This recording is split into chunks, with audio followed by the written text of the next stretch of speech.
Now, who here has ever heard of the tale of the message in the bottle? I sure haven't.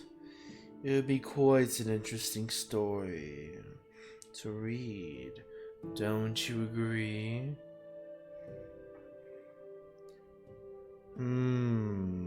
Let's read that. That sounds like a plan. The following is a transcript of a handwritten letter found in a 20-ounce beverage container found near Lake Redacted in southwest Wisconsin. Signs of struggle were evident, quite so in fact, and upon closer examination, several fragments of human bones were discovered nearby, badly charred. In the name of the God and the compassionate and the all-merciful, I offer you my greetings and my profoundest gratitude, O my liberator. I pray to you. Read what is written here, and do your best to understand. Firstly, know that what you hold is no simple sheet of paper. I have assumed this form to attract your attention, for my natural shape is imperceivable to the eyes of man. I apologize most profusely for my duplicity, but I have heard that your people tell stories of messages in bottles. Allow me to relay my pitiful tale. My name is Ahmed bin Yusuf Abdul Hakim. I am an ifrit, a fire spirit of the jinn. It occurs to me that in this age and this place, word of my people may have escaped your ears, honored one. Know that it was Allah, the creator and shaper of forms, who fashioned my people from smokeless flame, even before he sculpted the first man from his blessed clay, and that our people are as brothers in his eyes. I am a stranger to these cold lands. Those of my tribe are folk of the desert, and of the caverns beneath the sands. My lineage is old and proud, known to the birds of the air and the beasts of the earth. But I myself am young, and I must confess foolish. Thus it was that I was tricked. Some months ago, I was wandering the desert night, as my folk are wont to do, when I heard a voice on the wind, calling my name. I followed it for many leagues on foot and in the air, for Allah, the most generous, has gifted my people with wings, and we were quite able flyers. But could find it nowhere. I was confounded, but the voice offered guidance and told me to dive beneath the sands. I obeyed, plunging downward through sand and stone alike. Suddenly all grew dark and cold, and I found myself in a human dwelling not far from here. And I saw the source of the voice, who wore the shape of a beautiful woman.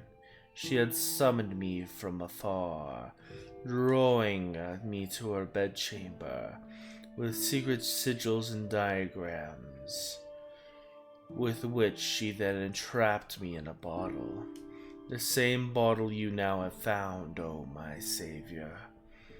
At first I thought that she had summoned me to be her husband, For as you may know, it is not forbidden for our peoples to intermarry. Such was not to be my fortune, for although she was lovely in appearance, she was an evil woman of such malign intent that she desired only my power to assist her in her wicked deeds. My good heart compelled me to refuse, and she grew very angry. She resorted to threats, but we of the ifrit are clever folk, and so at each turn I reminded her that to harm me she would be forced to open the bottle, and in so doing set me free. Her temper raged like a storm, but after many nights she grew quieter and more calm. And here I hoped, in my foolishness, that she would finally release me. Indeed, she wished to be rid of me, but alas, she too did she wish to make me suffer.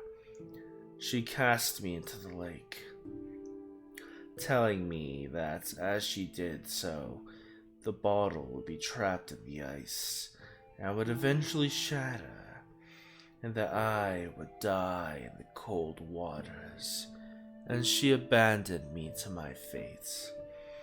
May Allah preserve her, for it is Allah the Preserver who has saved me. As my captor predicted, this bottle was trapped beneath the ice of the lake, and yet as I floated and prayed in the abyss of frozen fear, I saw the stirrings of great fishes below me, and as the fishes swam and cavorted throughout the long winter, the ice did not entrap me further. And when spring came, I remained alive, and yet I had grown weak from my months of solitude and starvation. When this vessel washed up on the shore, I had but a spark of fire left, for the winter in your lands is cold indeed. I could do no more than assume this form as a final act of desperation.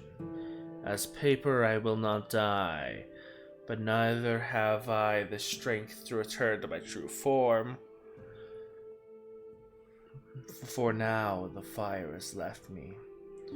Thus, I pray you, return to me my essence. Any source of flame will serve. I know your people are most ingenious, and have devised many marvels for this purpose since the days of flint and steel. Simply set this paper alight, and I will be free. You will not see the joy of my liberation, for as I have said, my people are not easily seen by human eyes, nor does the human form appear clearly to us truly. But I will shower upon you such blessings as are mine to give, O my Savior. If you wish to know the full scope of my generosity, write your full name upon the reverse side of this paper prior to burning, and I will return exactly 1 year thence, having recovered my strength, to grant your heart's desire, and to hound your enemies, in the name of God, the compassionate, the all-merciful. So it shall be. Oh, neat. So I just have to take this little bottle and burn it. Okay, time to set this world on fire! Woo!